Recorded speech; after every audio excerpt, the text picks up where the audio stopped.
Bonjour à tous. Le président de la République, Alassane Ouattara, a pris part hier samedi par visioconférence au 34e sommet de l'Union africaine qui s'est ouvert à Addis Abeba et qui a vu l'élection du président de la République démocratique du Congo, Félix Tshisekedi, comme nouveau président de l'Union africaine. Les travaux de ce sommet ont conduit à la passation de charges entre le président sortant de l'Union africaine, le président sud-africain Cyril Ramaphosa et Félix Tshisekedi, le président de l'organisation panafricaine. Bientôt, un pont reliera Adiaké au village d'Éplément dans la région du Sud Comoré. Les travaux de construction de ce pont semi-métallique de 46,5 mètres ont été lancés donc à Éplément par le directeur de cabinet du ministre de l'Équipement et de l'Entretien routier. L'ouvrage devrait être livré dans 12 mois. Son coût est estimé à 1,3 milliard de francs CFA. Le reportage de Jean-Louis Pango. Éplément, 4 km d'Adiaké, siège de la royauté Bétibé. La Tonglan est de sortie ce vendredi 5 février. La raison de cette liesse populaire, le lancement des travaux de construction du pont devant relier ce village, longtemps enclavé à Adiaké.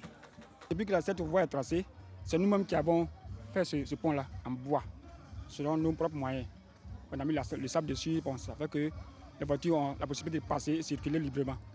Le pont de fortune qui a longtemps assuré la jonction entre Éplément et Adiaké a causé bien de dommages, dont le plus dramatique reste l'accident du 2 janvier 2018. Ma grande sœur avec son enfant, son petit frère, ils étaient 6. Ils étaient venus à la fête à Éplément. Maintenant, à leur retour, on ne sait pas comment l'accident s'était promis. Ils vont nous appeler, on dit il y a une voiture qui est tombée dans la rivière, on vient, justement, c'est eux. Le pont d'Éplément sera long de 46,5 mètres. Il sera livré dans un délai de 12 mois et coûtera 1,3 milliard de francs CFA. Sa mission, assurer la sécurité des biens et des personnes. Ce sont au total 2 ponts semi-métalliques qui sont prévus à Adiaké. Des ouvrages qui rentrent dans le cadre d'un plan global initié par le gouvernement. Notre pays est un pays agricole et il y a les routes bitumées, mais le plus grand du réseau est un réseau de routes en terre. Et très souvent, le franchissement des cours d'eau pose problème en saison des pluies. Comme Adiaké, ce sont 15 localités sur toute l'étendue du territoire qui seront dotées de ponts semi-métalliques. Le coût global de ce projet d'envergure est de 85 milliards de francs CFA.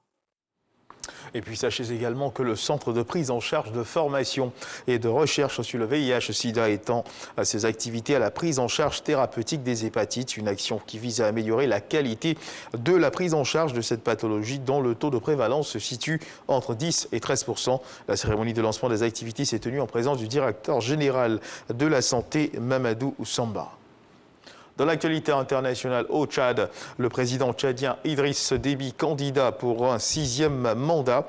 Il a été investi hier samedi par son parti, le Mouvement patriotique du salut, en vue de l'élection présidentielle du 11 avril. Des voix se sont élevées dans les rues pour protester contre cette énième candidature du président tchadien. Des manifestations d'activistes et de partis politiques d'opposition qui voulaient marquer leur désaccord à ce 6e mandat ont été observés dans la capitale. Et puis, ce dimanche, 13 millions d'électeurs en Équateur sont appelés donc à choisir leur prochain président. Le retour des partisans de l'ex-président de gauche, Rafael Correa, est la principale inconnue du scrutin. Dans un contexte de crise économique et sanitaire, l'Équateur a été particulièrement, il convient de le rappeler, touché par la première vague de l'épidémie de Covid. Et puis dans le cadre du magazine de ce dimanche, nous recevrons le directeur général du logement et du cadre de vie, M. Célestin Koala. Avec lui, nous parlerons du contrat de bail à usage administratif. C'est la fin de ce flash d'information. Je vous retrouve à 13h pour le journal.